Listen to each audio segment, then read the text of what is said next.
जय हिंद दोस्तों, मैं हूं आपका दोस्त प्रवीण सर। आप सभी लोगों का स्वागत करता हूं, अभिनंदन करता हूं टेट वाली क्लास में। दोस्तों, जिस तरह से हम सभी लोग प्रश्नों को सॉल्व कर रहे हैं और जिस तरह से हम प्रश्नों को सॉल्व करते चल रहे हैं, बिल्कुल निश्चित तौर पर हम इसी तरह से प्रश्नों को सॉल्व करते चलेंगे और एक दिन ऐसा आएगा जब हमारा पेपर बहुत अच्छे तरीके से निकल जाएगा। तो दोस्तों, आप लोग बिल्कुल भी चिंता ना करें, बस क्वेश्चन को सॉल्व करते चलें। हमारी जो वीडियो शेयर की जा रही हैं उनको आप करते चलें। निश्चित तौर पर आपका सिलेक्शन हो जाएगा। ऐसा कोई टॉपिक नहीं बचेगा जिसे मैं कवर ना करवाऊं। करवा दूंगा सारा टॉपिक अच्छे से। बस आप सभी लोग हमें रिजल्ट दीजिए और यदि आपके कोई भी प्रश्न होते हैं, कोई भी डाउट्स होते हैं तो आप ज़रूर पूछा करें।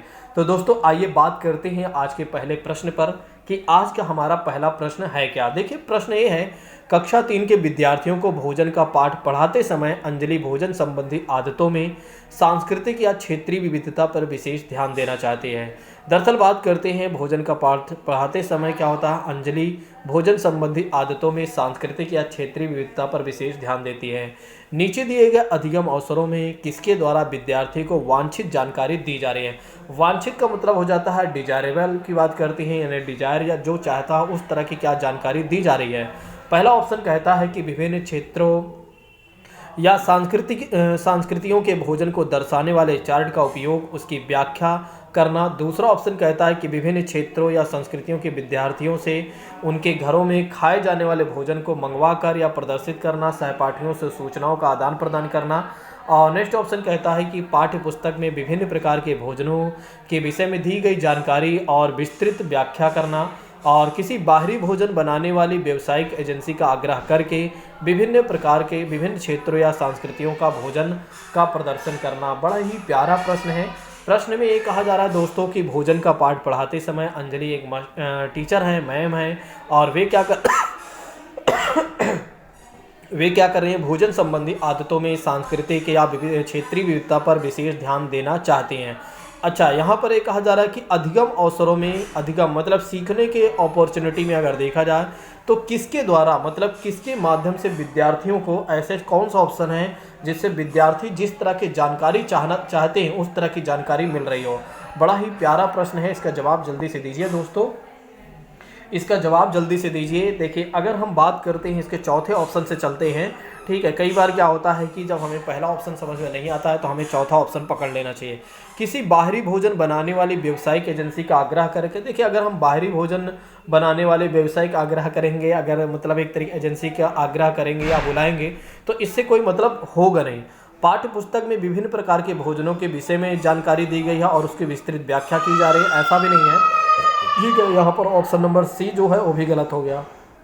चलिए अब बात कर लेते हैं कि ऑप्शन नंबर ए और बी सही होता है या नहीं। देखिए, विभिन्न क्षेत्रों या सांस्कृतिक विद्यार्थियों से उनके घरों में खाए जाने वाले, आप सोचिए एक बार, अगर जो मतलब कि विद्यार्थी हैं उनके घरों में जो खाए जाने वाले भोजन है उसको आप मंगाएंगे, उसके हिसाब से बच्चों को समझाने का प्रयास करेंगे या बताने का प्रयास करेंगे, तो फिर ऐसा हो सकता है, कहीं ना कहीं प्रॉब्लम्स तो हो जाएंगी। आप सोचिए कि हर बच्चे के घर पे अगर देखा जाए तो कल क्या बना था किसी को नहीं पता है। ठीक है, हो सकता है किसी के घर पे खाना ही ना बना हो किसी कारणवश, हो सकता है कुछ और बना हो सकता है कि कुछ ऐसी चीज़ें बनी हो जो ला ना सके। कहीं ना कहीं इस तरह की बातें देखी जा सकती हैं। ठीक है, तो ऑप्शन नंबर अगर देखा जाए तो बी यहाँ पर गलत हो जाता है दोस्तों। अब अगर देखते हैं, अगर 3 ऑप्शन गलत हो गया तो पहला ही सही कर देते हैं। तो विभिन्न क्षेत्रों या संस्कृतियों के भोजन को दर्शाने वाले चार्ट का उपयोग करना चाहिए और उसकी व्याख्या करना चाहिए और उसी के आधार पर क्या है कि बच्चों को जानकारी, वांछित जानकारी देनी चाहिए।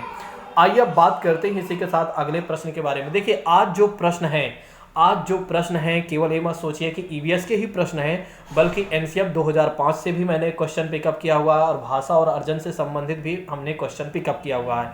मैं आप सभी लोगों से कहना चाहूँगा कि आप अंतिम तक सभी प्रश्नों को सॉल्व करिए। निश्चित तौर पर आपको कुछ नया ही जानने को मिलेगा और यदि आपके कोई डाउट्स होते हैं तो एक बार अपने डाउट्स को आप ज़रूर कमेंट करके पूछिएगा। प्रश्न ये है कि अब 61 नंबर प्रश्न ये कहता है कि निम्नलिखित समूहों में से उस समूह को आप छांटिए या चुनिए जिसमें खाना पकाने के जो तरीके हैं वे मतलब सही ढंग से दिए गए हैं। उबाल कर, गूंद कर, भून कर, सेक कर, उबाल कर, बेल कर और तल कर, भिगो कर, भून कर, सेक कर, तल कर, भून कर। ये वाला जो प्रश्न है इतनी बार आ चुका है ये मान के चलिए ये वाला प्रश्न जितनी बार आता है हर बार गलत ही हो जाता है। ठीक है, तो इस प्रश्न का जो जवाब है बहुत सारे लोगों का अलग अलग आता रहता है। ठीक है, तो जैसे कि बात करते हैं, अगर उबाल कर खाते हैं, रोटी को गूंद कर, मतलब आटे को गूंदना पड़ता है, ठीक है, भून कर, और फिर अगर देखा जाए सेक कर, तल कर, भून भून कर, मतलब कि अगर देखा जाए तो रोटी को सेक कर भी खाया जा सकता है, तल कर भी खाया जा सकता है और भून कर भी खाया जा सकता है। तल कर, भिगो कर तो यहाँ ऑप्शन गलत ही हो जाना चाहिए। फिर सेक कर, उबाल कर, और अगर हम किसी भी चीज़ों को लेते हैं तो यहाँ पर सेक कर, उबाल कर, बेल कर, सेक कर, उबाल कर, उबालना भी गलत ही हो जाएगा। ठीक है, उबाल कर, गूंद कर, और मेरे हिसाब से अगर देखा जाए तो चौथा ऑप्शन सही हो रहा है। चौथा ऑप्शन थोड़ा से ज़्यादा सही हो रहा है। बाकी अगर देखा जाए तो सेक कर भी खाया जा सकता है, भून कर भी खाया जा सकता है, तल कर भी खाया जा सकता है, उबाल कर, गूंद कर, भून कर, ये थोड़ा से गलत लग रहा है। लेकिन आयोग ने जो इसका ऑप्शन दिया हुआ है पहला दिया हुआ है, आयोग के अनुसार पहला ऑप्शन सही है। बाकी मैंने देखा है कि बहुत सारे छात्रों ने इसका आंसर डी लगाया हुआ है। अब आप देख लीजिए आपके हिसाब से क्या होना चाहिए, एक बार हमें चौथा सही मान लेना चाहिए मेरे हिसाब से। बाकी आप क्या चाहते हैं आप देख लीजिए। हमारे देश के नीचे दिए गए किस भाग में खाने की चीज़ें जैसे टैपिका और नारियल लोग अपने घर के आंगन में ही उगाते हैं और उन्हें इनसे बने खाने का स्वाद बहुत अच्छा लगता है? आंध्र प्रदेश में, असम में, गोवा में, केरल में। अब इस प्रश्न का जवाब तो कोई गलत देगा ही नहीं, क्योंकि हर एक छात्र को पता है कि इसका जवाब क्या हो जाएगा। बहुत सारे छात्र तुरंत इसका आंसर देना शुरू कर दिए हैं। बिल्कुल आपका जो आंसर हो जाएगा वो डी सही हो जाएगा। अच्छा, जब क्या होता है कि जब बहुत सारे छात्र जुड़े होते हैं तो जवाब देने के लिए बहुत सारे छात्र जुड़े जब होते हैं तो जैसे किसी को नहीं आता रहता है, अगर वे देखते हैं कि किसी का आंसर सही हो रहा है बार बार तो उस व्यक्ति को बार बार पकड़ने का प्रयास करते हैं। लेकिन कई बार क्या होता है कि वो भी व्यक्ति गलत हो जाता है तो फिर उन्हें लगता है कि हमें अपने हिसाब से ही देना चाहिए। तो ऑप्शन नंबर यहाँ पर डी जो होता है वो ज़्यादा सही हो जाता है, इस बात को ध्यान रखिएगा।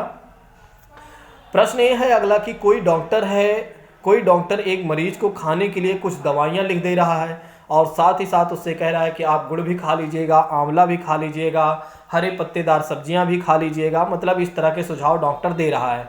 अब यह मरीज किस रोग से पीड़ित है जो इस तरह से उसे ऐसी चीज़ें दी जा रही हैं?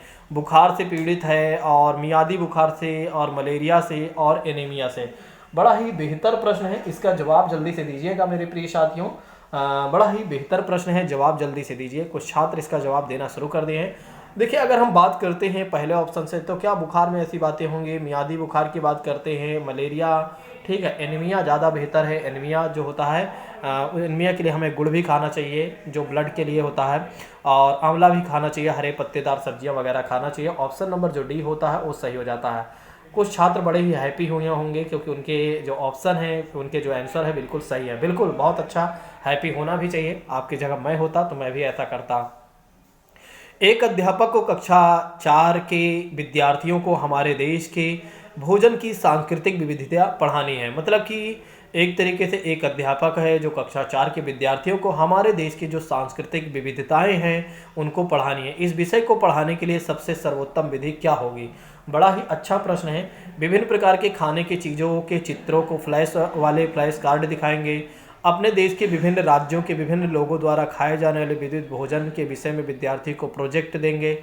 विद्यार्थी से पूछेंगे कि उन्हें क्या खाना है और उसके बाद चर्चा करेंगे, और विद्यार्थियों से कहें कि वे अपने परिवार के भोजन के विषय के बारे में एक सूचना एकत्र करें। बड़ा ही अच्छा प्रश्न है, जवाब जल्दी से दीजिएगा मेरे प्रिय साथियों। एक अध्यापक है जो कक्षा 4 के विद्यार्थियों को हमारे देश मतलब भारत देश की विविधता के बारे में, उन्हें सांस्कृतिक की चीज़ों के बारे में पढ़ाना है। अब इसमें सबसे अच्छी विधि कौन सी मानी जाएगी? पहला ऑप्शन कहता है विभिन्न प्रकार के खाने की चीज़ों के चित्रों को वाले फ्लैश कार्ड दिखाएंगे। अच्छा भाई, एक बार हमें इसको देख लेना चाहिए। चलो एक बार हम इसको सही मान लेते हैं, अभी हम पूरी तरीके से सही नहीं है। फिर अपने देश के विभिन्न राज्यों के विभिन्न लोगों द्वारा खाए जाने वाले विविध भोजन के विषय में विद्यार्थियों को एक प्रोजेक्ट या परियोजना देंगे। भैया आप सोचिए, कक्षा 4 के बच्चे हैं, कक्षा 12 के बच्चे हैं, ठीक है, इस तरह आप दे देंगे तो बच्चे क्या करेंगे? वे परेशान हो जाएंगे। फिर बात करते हैं अगले प्रश्न के बारे में बात करते हैं, अगले विकल्प के बारे में बात करते हैं। विद्यार्थियों से पूछे कि उन्हें क्या खाना है और उसके बाद चर्चा करें। अच्छा, ऐसा बोल दिए तो आप जानते हैं, अगर आप ऐसा बोल दिए, इस तरह से आप बोल दिए, थोड़ा से आजकल भोजपुरी भी निकल रही है, अगर आप ऐसा बोल देते हैं तो फिर क्या होता है दोस्तों कि बिल्कुल गलत हो जाएगा और सारे छात्र बोलेंगे सर हमें समोसे खाने हैं। सोचिए इस तरह के हमने बहुत बार ऑप्शन दिया हुआ है, तो फिर क्या हो जाता है कि बहुत सारे छात्र फिर वो तुरंत ऑप्शन पर ऑप्शन रखना शुरू कर देते हैं। तो ऑप्शन नंबर जो 2 है और 3 है वे गलत हो गए हैं। अब आपको ये सोचना है पहला और तीसरा में, दिमाग लगा, पहला और चौथा में विद्यार्थियों से कहें कि वे अपने परिवार के भोजन के विषय में के बारे में सूचना एकत्र करें। और एक तरीके से अगर देखा जाए तो विभिन्न प्रकार के खाने की चीज़ों के चित्रों वाले फ्लैश कार्ड दिखाएं। आप इतना ज़्यादा फ्लैश कार्ड कहाँ से दिखाएंगे, ठीक है, ये गलत हो जाएगा। ऑप्शन नंबर अगर देखा जाए तो चौथा सही हो जाएगा। विद्यार्थियों से सीधा कह दीजिए कि आप अपने परिवार में जो भोजन लोग करते हैं उसके विषय में आप सूचनाएं एकत्र करके आइए। सबसे अच्छा विधि यही रहेगी, क्योंकि इतना बिना फालतू के ना तो इसमें पैसा खर्च करना पड़ेगा, समस्याएं होंगी, इधर उधर काम करना पड़ेगा, ठीक है, तो इन सबसे बचना है। चलिए, रीना जी आज फिर आ गई हैं। रीना आम पसंद करती हैं, वह इन्हें जाड़े के लिए संरक्षित करना चाहती हैं। भैया ठीक है, देखते हैं निम्नलिखित में से कौन सा तरीका संरक्षण के लिए सबसे ज़्यादा उपयुक्त है। अचार और आम का पापड़ बनाना चाहेंगी वे, जूस तैयार कर लेंगी, वायुरोधी डिब्बे में संचित करना चाहेंगी, प्लास्टिक के थैले में रखना चाहेंगे, रेफ्रिजरेटर में रखना चाहेंगी। जल्दी से आंसर बताइए। अब रीना का तो ये प्रश्न गलत नहीं होना चाहिए, लेकिन फिर भी हो सकता है भाई, जरूरी नहीं है कि सही हो उनका। चलिए जल्दी से इसका आंसर दीजिए मेरे प्रिय साथियों, जल्दी से इसका आंसर दीजिए। बहुत सारे छात्र जवाब देना सोच रहे हैं कि दिया क्या जाए यार, कुछ समझ में नहीं आ रहा है कि कैसे मतलब एक तरीके से क्या विधि अपनाई जाए जिससे हमारा जो प्रश्न है वो सही हो जाए। मतलब कि अच्छा, रीना आम पसंद करती हैं, वह इन्हें जाड़े के लिए संरक्षित करना चाहती हैं। निम्नलिखित में से सबसे अच्छा तरीका कौन सा होगा। अचार बना सकते हैं और आम का पापड़ बनाया जा सकता है, जूस तैयार कर सकते हैं। भाई जूस अगर तैयार करेंगे तो फिर ये तो फिर ठीक नहीं होगा। वैसे तो जूस भी ठीक है, आम का जूस कहीं ना कहीं अब तो मिलने लगा है शायद। वायुरोधी डिब्बे में संचरित करेंगे, प्लास्टिक के थैले में, ऐसा भी ठीक नहीं होगा। अच्छा, रेफ्रिजरेटर में संचित करना एक बार ठीक लग रहा है, लेकिन रेफ्रिजरेटर में इतना लंबे समय तक नहीं संचित किया जा सकता, मतलब संचित किया नहीं जा सकता है। ऑप्शन नंबर जो डी होता है वो गलत हो जाता है। यहाँ पर अचार और आम का जो पापड़ है, मतलब कि अचार बनाया जा सकता है। सबसे अच्छा ऑप्शन ये है अचार। आप देखते हैं कि अचार बनाए, आप 1 साल नहीं 2 साल खाएं, क्या दिक्कत है। और आम का पापड़ भी आप बना सकते हैं, वो भी आप 1 साल नहीं 2 साल खाएं, कोई दिक्कत नहीं है। यहाँ पर पहला ऑप्शन सही हो जाता। अच्छा, आयोग ने क्या किया हुआ है, आयोग ने इसका आंसर लगाया हुआ है चौथा लगा दिया है। भैया चौथा किस आधार पर लगेगा। आम को क्या रेफ्रिजरेटर में रखा जा सकता है लंबे समय तक। हाँ, आम को वैसे तो सबसे उपयुक्त ऑप्शन जो है ये यही होना चाहिए, ठीक है। एक तो अगर ये ना होता तो फिर हम इसको लगा देते एक बार, ठीक है। तो ऑप्शन नंबर मेरे हिसाब से पहला ही सही होना चाहिए, ठीक है। और ऑप्शन नंबर जो डी है वो गलत है, ठीक है। आयोग को भी हमें गलत काट देना चाहिए अगर वे गलती कर रहे हैं। चलिए अब बात करते हैं इसी के साथ अगले प्रश्न के बारे में। प्रश्न ये है कि निम्नलिखित में से हमारे देश के किस राज्य के अधिकतर लोग नारियल के तेल में पकी हुई समुद्री भोजन खाना पसंद करते हैं। अब इसका जवाब देने में तो कोई कंजूसी करेगा नहीं। मिजोरम, गोवा, जम्मू कश्मीर, बिहार। जल्दी से इसका आंसर साझा करिए, बहुत ही अच्छा प्रश्न है। और प्रश्न जल्दी से बता दीजिए कि हमारे देश में किस राज्य में अधिकतर लोग नारियल के तेल में पकी हुई समुद्री खाना खाना पसंद करते हैं। तो दोस्तों इसका जो आंसर हो जाएगा उस भी सही हो जाएगा। बहुत सारे छात्रों ने इसका जवाब दिया भी है, बिल्कुल सही है। इस पौधों में पत्तियां हैं जिन्हें सब्जी की तरह प्रयोग में लाया जा सकता है और इसके बीज से तेल प्राप्त किया जाता है। और यह पौधा है पालक है, नारियल है, बंद गोभी है, सरसों है। चलिए जल्दी से इसका जवाब दीजिए कि क्या हो जाएगा। इस पौधे में पत्तियां हैं जिन्हें सब्जी की तरह प्रयोग में लाया जाता है, मतलब ऐसी कौन सी पत्तियां हैं जिन्हें सब्जी के में भी यूज किया जा सकता है और उससे तेल भी निकाला जा सकता है। ये वाला प्रश्न आ चुका है, अभी पिछले जो 30 दिन का पेपर हुआ था ऑनलाइन उसमें ये प्रश्न पूछा गया था, ठीक है। तो देखिए अगर आप देखते हैं जिससे तेल भी कहीं ना कहीं उसके बीज से तेल भी निकलेगा, तो ऐसा कोई चीज़ें हैं। देखिए पालक अगर देखा जाए तो पालक से सब्जी तो बनेगी भैया, लेकिन इसके बीज से तेल नहीं निकालेंगे हम, गलत हो गया। अब देखिए या अगर एक देखा जाए तो नारियल की सब्जी प्रयोग में लाया जा सकता है और नारियल से तेल भी निकाला जा सकता है, एक बार ठीक है। लेकिन नारियल की सब्जी शायद नहीं बनती है जहाँ तक मुझे लगता है। ठीक है, ऑप्शन नंबर हमें बी भी गलत कर देना चाहिए। बंद गोभी से सब्जी तो बनेगी लेकिन तेल नहीं निकलेगा। और सबसे ज़्यादा अगर उपयुक्त में देखा जाए तो सरसों है। सरसों से बढ़िया से साग बना सकते हैं, सब्जी बना सकते हैं और इसके बीज से सरसों का तेल निकाल सकते हैं। सबसे अच्छा ऑप्शन तो हमें डी लग रहा है, तो डी का इसका सही कर देते हैं। 67 में अगर देखा जाए तो ऑप्शन नंबर जो डी है वो सही है। प्रश्न ये है अगला कि खाद्य संरक्षण के लिए निम्नलिखित में से कौन सा जोड़ा ठीक नहीं है। खाद्य संरक्षण के लिए निम्नलिखित में से कौन सा जोड़ा ठीक नहीं है। आलू चिप्स, दूध, पनीर, सेब, जैम, कच्चा आम, अचार। ठीक है, जवाब जल्दी से दीजिएगा। खाद्य संरक्षण के लिए निम्नलिखित में से कौन सा जोड़ा ठीक नहीं है।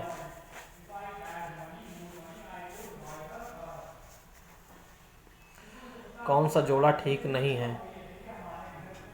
इसका जो आंसर होगा वो एक तरीके से देखिए आलू की चिप्स बनती है, बिल्कुल सही है। दूध से पनीर भी आप बना लेते हैं और कच्चा आम से अचार भी बना लेते हैं, लेकिन सेब से जैम नहीं बनेगा दोस्तों। इसलिए यहाँ पर सेब नहीं बल्कि टमाटर, शायद टमाटर होना चाहिए, टोमेटो होना चाहिए। ठीक है, टमाटर से शायद जैम बनता है, बाकी आप बता दीजिएगा हमें। ठीक है, इतना ज़्यादा हमें नॉलेज नहीं है इन सब चीज़ों में। ठीक है, मैं भैया सीधा साधा आदमी। ठीक, चलिए बताइएगा अगले प्रश्न के बारे में। इन सब चीज़ों के बारे में उतना ज़्यादा हमें नहीं पता रहता है। ठीक है, क्योंकि मैं घरेलू कामों से काफ़ी दूर रहता हूँ। सबसे बड़ी बात, सबसे बेकार बात मैं अपने आप को समझता हूँ कि मैं घरेलू कामों से दूर रहता हूँ। ठीक है, अब ये अच्छी बात है या गलत है देखा जाएगा। चलिए बताइएगा अगले प्रश्न के बारे में। मानव के पेट में अमाशय रस की प्रकृति डैश डैश होती है, वह भोजन के पाचन में सहायता करती है। मानवों के पेट में, हमारे पेट में अमाशय रस की प्रकृति होती है, वह भोजन के पाचन में सहायता करती है। प्रश्न का जवाब जल्दी से दीजिए साथियों। अच्छा, आप लोग इसमें ज़्यादा कुछ आपको नहीं सोचना चाहिए। आप जानते हैं कहीं ना कहीं हमारे पाचन में एसिड जो होता है, अम्लीय रस जो होता है, काफ़ी महत्वपूर्ण हमारे जीवन के लिए रखता है। तो ऑप्शन नंबर, या हमारे डाइजेशन में रखता है, तो ऑप्शन नंबर तीसरा आपको सही कर देना चाहिए, क्योंकि ज़्यादा आपको नहीं सोचना चाहिए। तो दोस्तों आइए बात करते हैं और भी अन्य प्रश्नों के बारे में। ठीक है, अगर आप लोगों को मेरी बातें सही लग रही हैं या सब कुछ बढ़िया चल रहा है तो एक बार जल्दी से लाइक कर दीजिए, और यदि कोई नया है तो वो चैनल को सब्सक्राइब कर ले, और यदि आप पुराने हैं तो दूसरों को शेयर कर दिया करें। अच्छा, आप लोगों की टीम में क्या है कि एक दूसरे को जोड़ने की भावना नहीं है। मतलब कि मैंने देखा है कि मैं आपको सच बता रहा हूँ, जो मेरे पहले के छात्र थे, कई बार आप लोग सोचते होंगे कि सर जो नहीं है उनकी ज़्यादा बड़ाई करते हैं। रियल में मैं उन्हीं व्यक्तियों की बड़ाई करता हूँ या उन्हीं व्यक्तियों के नेम लेता हूँ जो कहीं ना कहीं वाकई में अच्छा काम करते हैं। और मैंने देखा है जब पहले जो हमारे छात्र हुआ करते थे, वे क्या करते थे, अगर कोई नहीं जुड़ता था तो उसको फ़ोन कर देते थे, भाई तुम हो कहाँ। मतलब ये 15-20 का ग्रुप रहता था, ऑफलाइन के सारे छात्र जुड़ जाते थे और एक कंपटीशन होती थी।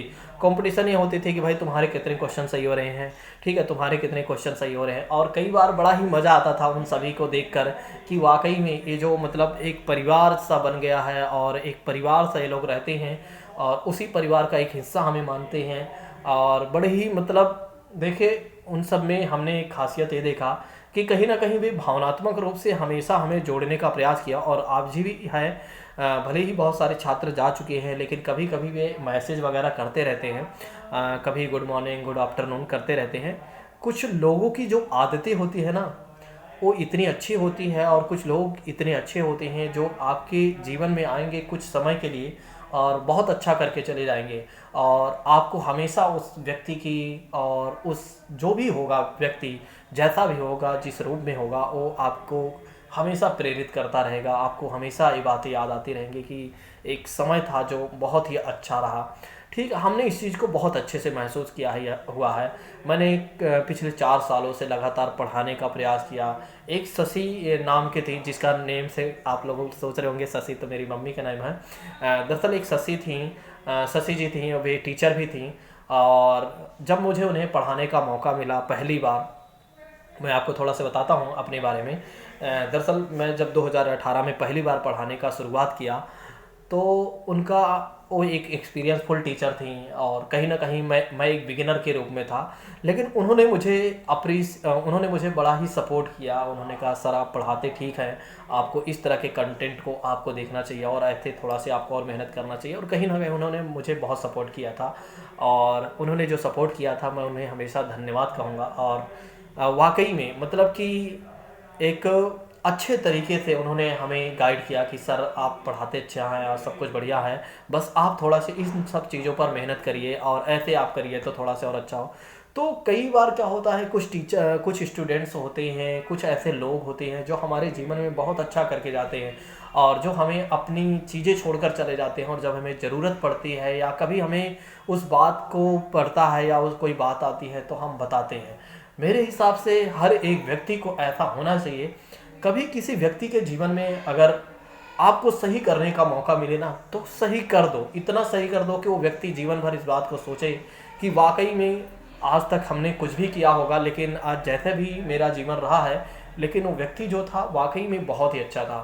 आज तक मैंने हमेशा यही सोचा है, जब भी मुझे किसी के साथ अच्छा करने का मौका मिलता है मैं अपना पूरा अपने आप को ही समर्पित कर देता हूँ उस व्यक्ति तक कि लो भाई तुम देख लो। हाँ, कहीं भी मैं इस बात को जानता हूँ, कोई भी व्यक्ति मेरे साथ कितना दिन भी जुड़ा रहे, चाहे वो मेरे साथ 1 महीने हो, 2 महीने हो, 6 महीने हो, ठीक है, या 10 दिन, 1 दिन भी, मैं जानता हूँ इस बात की वो व्यक्ति कितना भी कहीं भी चला जाए लेकिन अगर लास्ट में वो चुनेगा तो एक बार वो ज़रूर कहेगा कि प्रवीण सर और प्रवीण जैसे व्यक्ति वाकई में नहीं मिलते हैं। ठीक है, जो कम समय में भी अपने आप को अपने अच्छे तरीके से अच्छा करने का प्रयास करते हैं। हमने अपने जीवन में हमेशा ऐसा करना चाहा है। जैसा मैं ऊपर से हूँ, जैसा मैं आपको बोल रहा हूँ, ऐसा ही मेरी खासियत है अंदर से ही। हमेशा मैं अच्छा करने का ही प्रयास करता हूँ। ठीक है, मेरी एक आदत ये भी है कि क्या नाम है कि अगर मुझसे कभी कोई गलती हो भी जाती है, मैं पहली बात तो जल्दी से गलतियाँ करता नहीं हूँ। अगर हो भी जाती हूँ तो उसका सुधारने का प्रयास जितना हो सकता है। मेरी सबसे खास बात यह है कि अगर मुझसे अगर कोई गलती हो भी जाती है तो मैं उसे सुधारने का प्रयास इतना ज़्यादा करता हूँ जितना ज़्यादा हो सके। अंतिम क्षण तक मैं उस चीज़ को सुधारने का प्रयास करता हूँ ताकि सामने वाला व्यक्ति मुझसे कभी ये ना कहे कि आपने या ऐसा नहीं किया था, आप गलत थे तो भी आपको ऐसा करना चाहिए था। जीवन में मैंने हमेशा इस चीज़ को सीखा है और मैं हमेशा उस व्यक्ति को सीख देता हूँ जिस कुर्सी पर मैं बैठा हूँ।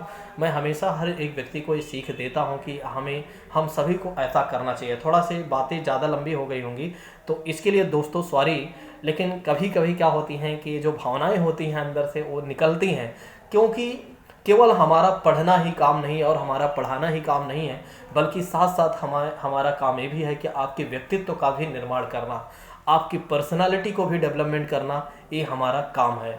ठीक है, तो आपको केवल पढ़ा देने भर से मैं नहीं मानता हूँ कि इतने से भर से ही काम हो जाता है। तो ये है, ये सच्चाई है और यही ऐसा होना चाहिए। बाकी हर व्यक्ति की अपनी मर्जी होती है, उसकी अपनी सोच होती है, कौन व्यक्ति कैसा क्या सोचता है ये उसकी स्वयं की प्रॉब्लम है। ठीक है, उसकी सोच हमारी सोच सबसे अलग होगी। ठीक है, हो सकता है कभी उद्देश्य अलग हो, कभी सोच भी अलग अच्छी होती है, एक दूसरे से मैच होती है। मतलब कि हम सभी एक कहीं ना कहीं एक भावनाओं से जुड़े हुए हैं। ठीक है, आज हमारे पास आप लोग हैं, आज हमसे पढ़ रहे हैं, कल आप जाएंगे, जो व्यक्ति अच्छा करता है, जो व्यक्ति जैसा रहता है, कभी कभी वो एग्जाम्पल्स में आता रहता है। ठीक है, बहुत सारे छात्रों को नहीं पता होगा, मैं हर एक छात्र का जिसका जैसा अच्छा नेचर होता है, जिसका जितना अच्छा बिहेवियर बात होती हैं, वो कहीं ना कहीं मैं एग्जाम्पल से देता रहता हूँ। अगर वो व्यक्ति मेरे सामने रहे तो बोले कि वाह सर आप मेरा भी नाम लेते हैं और इस तरह से आप कैसे मेरी बड़ाई कर देते हैं, हाँ, और ये मेरे अंदर इतनी अच्छाइयाँ हैं, उस चीज़ को भी आप कैसे अप्रिशिएट कर देते हैं। ठीक है, हर एक छात्र मेरे जीवन में कहीं ना कहीं महत्व रखते हैं और मैं हर एक व्यक्ति, छात्र ही नहीं, मेरे जीवन में हर व्यक्ति मेरे लिए महत्व होता है। ठीक है, मैं हमेशा सम्मान देना चाहता हूँ हर व्यक्ति को। आपने कभी देखा होगा किसी भी छात्र हो या मेरे लिए कोई भी व्यक्ति के जैसा भी हो, मैं उसे हमेशा अच्छा सम्मान देता हूँ। ठीक है, उसके मिसबिहेव को भी मैं कई बार नज़रअंदाज या किसी भी तरह के कोई भी बातें होती मैं नहीं चाहता हूँ। मैं चाहता हूँ कि हर व्यक्ति जो हो कभी भी उसके मन में ऐसा ना आए कि प्रवीण सर जैसे ऊपर से थे और अंदर से ऐसे नहीं थे। ठीक है, मैं जैसे ऊपर से हूँ वैसे अंदर भी हूँ और हर चीज़ें मैं अच्छा करने का ही प्रयास करता हूँ और आप सभी लोगों से मैं कहता हूँ कि आप लोग भी ऐसा करिए। दोस्तों आज मैंने आपका थोड़ा सा ज़्यादा समय ले लिया, थोड़ा से अच्छा करने की वजह से, लेकिन उसके लिए सॉरी दोस्तों। ठीक है, चलिए आइए बात करते हैं अपने प्रश्न पर। हो सकता है कुछ नए छात्र जुड़े हों तो हो सकता है उन्हें लगे कि क्या बता रहे हैं हम, लेकिन दोस्तों इन सब चीज़ों को थोड़ा समझना चाहिए, सुनना चाहिए, क्योंकि यही वो दौर होता है जब पढ़ाते समय ही बताया जा सकता है। अलग से ना कोई बताता है और अलग से ना किसी के पास टाइम होता है और ना ही कोई सुनने का प्रयास करता है। ठीक है, जब हम पढ़ते रहते हैं तभी हमें अच्छी बातें निकलती हैं और पढ़ाते रहते हैं तभी हमारे मन में ऐसी भावनाएं आती हैं। प्रश्न यह है कि निम्नलिखित में से कौन सा कथन सही है? खाद्य पदार्थ से जीवों को ऊर्जा प्राप्त नहीं होती है। भोजन से प्राप्त ऊर्जा शारीरिक क्रिया के लिए उपयोगी होती है। पादप उत्पाद खाद्य पदार्थों का एकमात्र स्रोत है। मनुष्य अपनी ऊर्जा का उपयोग सांस लेने और चलने में नहीं करता है। बड़ा ही अच्छा प्रश्न है, जवाब जल्दी से दीजिएगा दोस्तों। निम्नलिखित में से कौन सा कथन सही है? खाद्य पदार्थ से जीवों को ऊर्जा प्राप्त नहीं होती है। अगर आप देखते हैं यहाँ पर पहला ऑप्शन यहाँ पर साफ साफ कह रहा है ऊर्जा प्राप्त नहीं होती है। होती है भाई, देखिए यहाँ पर जब कोई चीज़ें आ जाती हैं ऐसा कि इस तरह की चीज़ें नहीं होती हैं तो वो चीज़ें होती हैं, इसका मतलब ये हो गया कि पहला ऑप्शन गलत हो गया। अब दूसरा ऑप्शन की बात करते हैं। देखिए तीसरा ऑप्शन समझिएगा, पादप उत्पाद जो है एक तरीके से पादप उत्पाद खाद्य पदार्थों का एकमात्र स्रोत है। जब केवल शब्द आ जाए, एकमात्र शब्द आ जाए तो ये मान के चलिए ज़्यादातर वो नेगेटिव ही होते हैं। अब बात कर लेते हैं तीसरे ऑप्शन के बारे में, चौथे ऑप्शन के बारे में। मनुष्य अपनी ऊर्जा का उपयोग सांस लेने के लिए चलने में नहीं करता है। भाई ऐसा नहीं है, क्यों नहीं करता है? एक करता है मनुष्य। यहाँ पर देखिए दो ऑप्शन ऐसे हो गए जो एक तरीके से अगर देखा जाए, मैं खुद इसका स्क्रीनशॉट ले रहा हूँ ताकि आपको आगे चलकर बताऊँगा। ठीक है, ये देखिए मैंने खुद स्क्रीनशॉट ले लिया। चलिए देखिए, जब क्या होता है कि कुछ चीज़ें ऐसे होती हैं कि ऐसा नहीं होता है, मैंने बताया हुआ है, और ऐसा नहीं होता है तो इसका मतलब ये है होता है एकमात्र केवल। आप अगर चाहते तो मेरे ट्रिक से ही, जो मैंने ट्रिक बताया है उस ट्रिक से भी आप सॉल्व कर सकते हैं। देखिए आपका सीधा सीधा ऑप्शन नंबर जो दूसरा है वो सही हो गया। बात करते हैं कि निम्नलिखित में से कौन सा सही सुमेलित नहीं है? फल, काजू, सब्जी, बैगन, अनाज, सोया, मसाला, सौंठ। ठीक है, चलिए बताइएगा इसका आंसर क्या हो जाएगा। सुमेलित कौन सा नहीं है? अच्छा, फल, काजू, सब्जी, बैगन, मसाला, सौंठ और अनाज, सोया। तो अगर देखा जाए तो ऑप्शन नंबर जो देखा जाए पहला है तो बिल्कुल सही है। फल में काजू भी आता है, सब्जी के साथ बैगन आएगा ही, मसाला के साथ अगर सौंठ के देखा जाए तो आएगा ही। ऑप्शन नंबर जो तीसरा हो जाता है वो यहाँ पर क्या हो जाता है? गलत हो जाता है। अनाज के साथ सोया नहीं आएगा, वो एक तरीके से सब्जी के साथ आएगा। अगला प्रश्न है दोस्तों, अगला प्रश्न ये है कि निम्नलिखित कथनों पर विचार कीजिए। जंतुओं से प्राप्त होने वाले उत्पादों में मांस, मछली, अंडे प्रमुख हैं। दूध हमें गाय, बकरी, भैंस, बकरी व शुतुरमुर्ग से प्राप्त होता है। ठीक है, निम्नलिखित में से कौन सा कथन सही है? जल्दी से इसका आंसर बताइए। देखिए मैं ज़्यादा प्रश्न तो सॉल्व नहीं करा रहा हूँ, लेकिन हाँ जितने भी प्रश्न सॉल्व करा रहा हूँ वो बहुत अच्छे प्रश्न सॉल्व करवा रहा हूँ। ठीक है, तो इसका जो जवाब हो जाएगा प्रिय साथियों, इसका जवाब हो जाएगा पहला सही हो जाएगा। इस बात को ध्यान रखिएगा, इसका जो जवाब सही हो जाएगा वो पहला सही हो जाएगा। चलिए बात करते हैं इसी के साथ अगले प्रश्न के बारे में। जवाब दीजिएगा। जंतु, पौधे, स्रोत, इसको आपको मिलान करना है तो अब मुझे यहाँ पर कुछ नहीं बताना है, आपको स्वयं अपने हिसाब से मिलान करना चाहिए। चलिए जल्दी से इसका जवाब दीजिए। इसका जवाब अगर दीजिए जल्दी से। देखिए अगर इस तरह के प्रश्नों को सॉल्व करना है तो हमें चार में से एक दो आने चाहिए।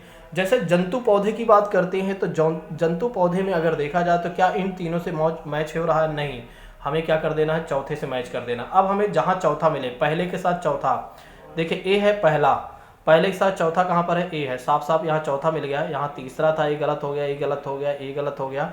जब तीन यहाँ पर गलत हो गए, सीधा सीधा ऑप्शन जो होगा वो एक तरीके से दूसरा सही होगा। देखिए फिर से समझिएगा, एक बार इरेज कर रहा हूँ। देखिए हमने क्या किया, यहाँ पर पहले के साथ हमने चौथे को मैच कर दिया, बिल्कुल सही है। जंतु पौधे से या तो तेल मिलेंगे या तो घी मिलेंगे। ठीक है, अब यहाँ पर देखिए ए के साथ चौथा है, यहाँ ए है। जब यहाँ ए है तो चौथा इसके साथ कहाँ दिख रहा है? इस ऑप्शन में। तो यहाँ देखा जाए तो यहाँ दिख रहा है चौथा। अब यहाँ पर नहीं है, यहाँ पर नहीं है, यहाँ पर नहीं है चौथा, इसलिए ऑप्शन नंबर हमें क्या कर देना चाहिए? बी सही कर देना चाहिए, बाकी सब गलत कर देना चाहिए। चलिए अब आइए बात करते हैं साथ अगले प्रश्न के बारे में। प्रश्न ये है कि निम्नलिखित पोषक तत्व शरीर के लिए कैसे उपयोगी होते हैं? ये आहार व ऊर्जा की पूर्ति करते हैं, शरीर के विकास में सहायक होते हैं, सूक्ष्म पोषक तत्व तो अच्छे पूर्ति अच्छे स्वास्थ्य के लिए हानिदायक होते हैं। ठीक है, निम्न उपरोक्त में से कथन सत्य है। ए और बी की बात करते हैं, ए और सी की बात करते हैं, बी और सी की बात करते हैं, ए बी सी। ठीक है, जल्दी से इसका जवाब दीजिए। बहुत सारे छात्र इसका जवाब दे रहे हैं, वे सोच रहे हैं कि इसका जवाब क्या दिया जाए। अच्छा, पोषक तत्व तो शरीर के लिए कैसे उपयोगी है, सूक्ष्म तत्व। देखिए, अब इसका जवाब हमें कैसे देना है, इसका जवाब हमें कैसे देना, बड़ा ही आसानी तरीके से हमें देना है। देखिए, वे आहार व ऊर्जा की पूर्ति करते हैं, शरीर के विकास में सहायक होते हैं, सूक्ष्म ऊर्जा तत्व पूर्ति अच्छे स्वास्थ्य के लिए हानिदायक हैं। यहाँ पर अगर देखा जाए तो हानिदायक है, ऑप्शन नंबर तीसरा गलत हो जाता है। अब जहाँ जहाँ तीसरा मिलता है वहाँ हम कट कर देते हैं। देखिए, तीसरा यहाँ तीनों जगह मिल गया, हमने क्या किया, इन तीनों ऑप्शन को हटा दिया और पहले ऑप्शन को यहाँ पर हमने सही कर दिया।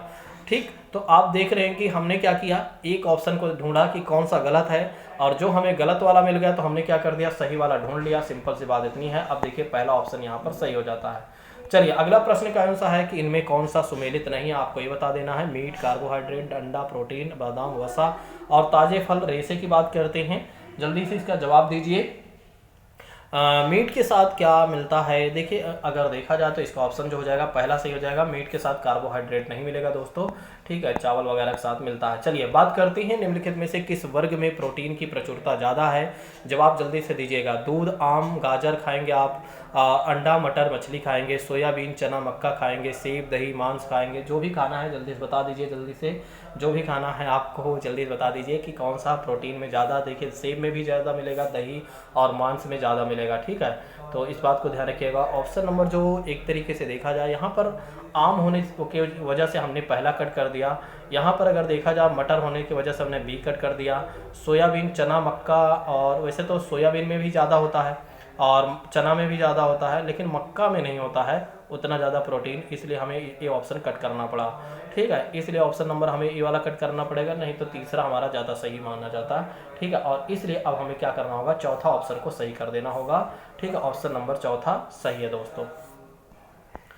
अगला प्रश्न है, यदि एक अध्यापक आलू, चावल, ब्रेड व शक्कर के उदाहरणों का सहारा ले लेता है तो उसे क्या वो क्या चीज़ें पढ़ाना चाहता है। जवाब जल्दी से दीजिएगा। इसका जवाब क्या हो जाएगा, खनिज लवण पढ़ाना चाहता है। ऑप्शन नंबर जो डी हो जाएगा वो सही हो जाएगा। चलिए, अब आइए बात करते हैं एनसीएफ 2005 से 5 के प्रश्नों को सॉल्व करते हैं। राष्ट्रीय पाठ्यचर्या की रूपरेखा 2005 का उद्धरण निम्न में से किससे हुआ है। सभ्यता और प्रगति से, गीतांजलि से, गोदान से है, विज्ञान एवं तकनीकी। जो छात्र हमसे एनसीएफ 2005 पढ़ चुके हैं वे इसका जवाब गलत तो करेंगे ही नहीं। अगर फिर भी उनका गलत हो रहा है तो फिर ये मान के चलिए उनका रिवीजन नहीं हुआ है। तो ऑप्शन नंबर जो पहला है वो सही हो जाएगा, क्योंकि यहाँ पर सभ्यता और प्रगति हो जाएगा। चलिए, अगले प्रश्न की बात करते हैं। राष्ट्रीय पाठ्यचर्या की रूपरेखा दिशा निर्देश के अंतर्गत आता है। अब देखिए, थोड़ा सा मैंने आपका समय लिया होगा तो मैं चाह रहा हूँ कि जल्दी से इसको खत्म करूँ।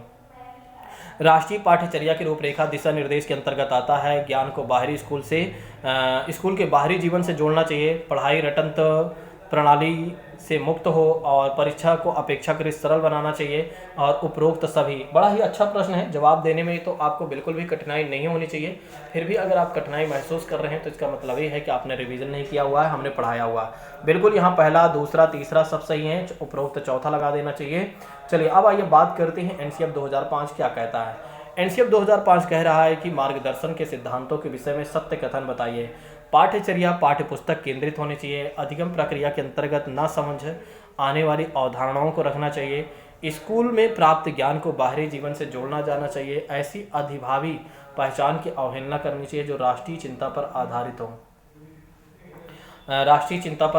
हो। जल्दी से इसका आंसर बताइए। अच्छा, अगर देखा जाए तो आप बिल्कुल सही तरीके से समझें तो एनसीएफ 2005 ने बड़ी अच्छी बातें कही हैं। देखिए, एनसीएफ 2005 ने एक तरीके से पाठ्यचर्या जो पाठ्य पुस्तक जो है वो केंद्रित होनी चाहिए पाठ्यचर्या पर, ऐसा नहीं है अधिगम प्रक्रिया के अंतर्गत ना समझ में आने वाली अवधारणाओं को रखना चाहिए। नहीं भाई, ऐसी क्या बातें हैं। ऐसी अधिभावी पहचान की अवहेलना करनी चाहिए जो राष्ट्रीय चिंता हो, यहाँ पर भी गलत है। स्कूल को सबसे अप्रोप्रिएट अगर देखा जाए तो इसमें बात कही गई है, स्कूल में प्राप्त ज्ञान को बाहरी जीवन से जोड़ा जाना चाहिए। ये हमने आपको पढ़ाया हुआ है।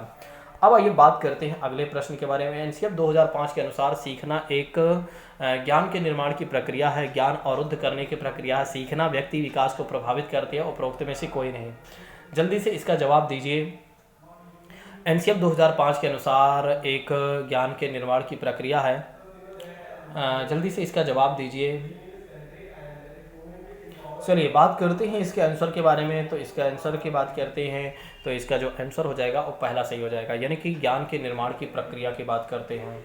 चलिए निम्नलिखित में से कौन सा उदाहरण बच्चों को पढ़ाई के दौरान सक्रिय रखता है? अन्वेषण करना, प्रश्न पूछना, वाद विवाद करना, विचारों की रचना करना आदि। जल्दी से बताइएगा इसका आंसर क्या हो जाएगा। अच्छा, उदाहरणों में बच्चों को पढ़ाई के दौरान सक्रिय रखता है। देखिए अन्वेषण करना, प्रश्न पूछना, वाद विवाद, ये सारा कुछ बिल्कुल सही है। ऑप्शन नंबर जो ए डी हो जाता है वो सही हो जाता है। चलिए अब बात कर लेते हैं, कुछ प्रीवियस ईयर के क्वेश्चनों के आधार पर देख लेते हैं। शिक्षा के क्षेत्र में पाठ्यचर्या शब्दावली की ओर संकेत करती है। शिक्षण पद्धति में पढ़ाई जाने वाली विषय वस्तु, विद्यालय का संपूर्ण कार्यक्रम, विद्यालय में विद्यार्थी प्रतिदिन अनुभव प्राप्त करते हैं, मूल्य प्रक्रिया, कक्षा में प्रयुक्त की जाने वाली पाठ्य सामग्री। जल्दी से इसका जवाब दे दीजिए कि इसका जवाब क्या हो जाएगा। देखिए इसका जो जवाब हो जाएगा अगर देखा जाए तो बी ऑप्शन सही हो जाएगा। ठीक है, इसका बी ऑप्शन सही हो जाएगा, इस बात को ध्यान रखिएगा। चलिए अगले प्रश्न के बारे में बात करते हैं। छोटे शिक्षार्थियों को कक्ष में समवयस्कों के साथ अंतः क्रिया करने के लिए प्रोत्साहित करना चाहिए, जिससे शिक्षक कक्ष के बेहतर तरीके से नियंत्रित कर सके, वे एक दूसरे से प्रश्नों के उत्तर सीख सके और पाठ्यक्रम को बहुत जल्दी ही पूरा किया जा सके, वे पढ़ने के दौरान सामाजिक कौशल सीख सके। जल्दी से इसका आंसर दीजिएगा दोस्तों। छोटे शिक्षार्थियों को कक्ष में समवयस्कों के साथ अंतः क्रिया करने के लिए प्रोत्साहित करना चाहिए। जैसे कि बात करते हैं इसका जो ऑप्शन आंसर हो जाएगा 23 का, अगर देखा जाए तो 23 का आंसर जो हो जाएगा वो चौथा सही हो जाएगा। वे पढ़ाने के दौरान सामाजिक कौशल सीख सके, ये ऑप्शन सही हो जाएगा। चलिए बात करते हैं इसी के साथ अगले प्रश्न के बारे में। प्रश्न ये है कि एनसीएफ 2005 के अनुसार गलतियाँ इस कारण का महत्वपूर्ण होती हैं। यह विद्यार्थी को उत्तीर्ण व अनुत्तीर्ण समूह में वर्गीकृत करने के लिए महत्वपूर्ण उपकरण है। यह अध्यापकों को बच्चों को डांटने के लिए एक तरीका उपलब्ध कराती है। यह बच्चों के विचार की अंतर्दृष्टि उपलब्ध कराती है, समाधानों को पहचानने में सहायता करती है, कक्षा से कुछ बच्चों को हटाने के लिए आधा स्थान उपलब्ध कराती है। बड़ा ही अच्छा प्रश्न है, जवाब दे देना चाहिए आप सभी लोगों को। तो एनसीएफ 2005 के अनुसार गलतियाँ इस कारण महत्वपूर्ण होती हैं। तो दोस्तों इसका जवाब जल्दी से दीजिएगा। इसका जो जवाब हो जाएगा दोस्तों, इसका जवाब हो जाएगा तीसरा सही हो जाएगा। ठीक है, इसका जवाब हो जाएगा तीसरा, इस बात को ध्यान रखिएगा। अब आप लोग सोच रहे होंगे सर जल्दी जल्दी करवा दे रहे हैं। ठीक है, देखिए समय हो जाता है ना, मैंने देखा है कि फिर आपका भी पढ़ने का मन नहीं करता। वैसे ज़्यादा समय हो गया है, मुझे लगता है यहीं पर रोक देना चाहिए, यही लास्ट होगा। राष्ट्रीय पाठ्यचर्या की रूपरेखा एनसीएफ 2005 के अनुसार शिक्षक की भूमिका होती है। जल्दी से इसका जवाब दीजिएगा, शिक्षक की क्या भूमिका होती है। तो इसका आंसर होता है, अगर देखा जाए तो सुविधादाता, मतलब एक टीचर क्या करता है, सुविधादाता के रूप में काम करता है। तो ऑप्शन नंबर जो इसका तीसरा है वो सही हो जाता है। तो दोस्तों आज की बात को यहीं पर स्थगित हमें कर देना चाहिए। कल होगी हिंदी की पेडागोजी रहेगी, कल मैं और जल्दी जल्दी क्वेश्चन को करवाऊंगा थोड़ा से। देखिए मैं कई बार क्या करता हूं कि चारों प्रश्नों को सॉल्व करके दिखाने का प्रयास करता हूं वैसे, लेकिन ये बहुत अच्छी हैबिट है। अगर मैं आपको चारों प्रश्न सॉल्व करने की आदत सिखाता हूं तो ये बहुत अच्छी बात है, इससे आपको बेनिफिट ही है। क्योंकि अगर मैं आपको चारों प्रश्न सॉल्व करने की बारे में बताऊंगा तभी आपको अच्छा लगेगा। मैं केवल प्रश्नों को सॉल्व करवा दूंगा तो ज़्यादा से ज़्यादा आप प्रश्न तो सॉल्व कर लेंगे, लेकिन समस्याएं ये होंगी कि आपको सॉल्व करने की ट्रिक नहीं पता चलेगी। अब आप लोग हमें कमेंट करके बताइएगा कि आप चाहते क्या हैं। ठीक है, कि जैसे मैंने उपरोक्त में, यानी पहले जैसे मैं चार प्रश्न को जल्दी चारों प्रश्नों को कैसे सॉल्व करना चाहिए, ठीक है, उसके ट्रिक के हिसाब से जो चल रहा हूँ वो सही है, या जैसे मैं प्रश्न पढ़ रहा हूँ और उसका उत्तर बताते जा रहा हूँ ये सही है। आप लोग बताइएगा, दोनों बातें लिखकर। आप सभी लोगों के कमेंट का हमें इंतजार रहेगा। कुछ छात्रों ने कल जवाब दिया था, कमेंट किया था, उसके लिए बहुत बहुत धन्यवाद। इसी तरह से आप लोग कमेंट जरूर करते रहें। Thank you so much. जय हिंद दोस्तों, take care all of you.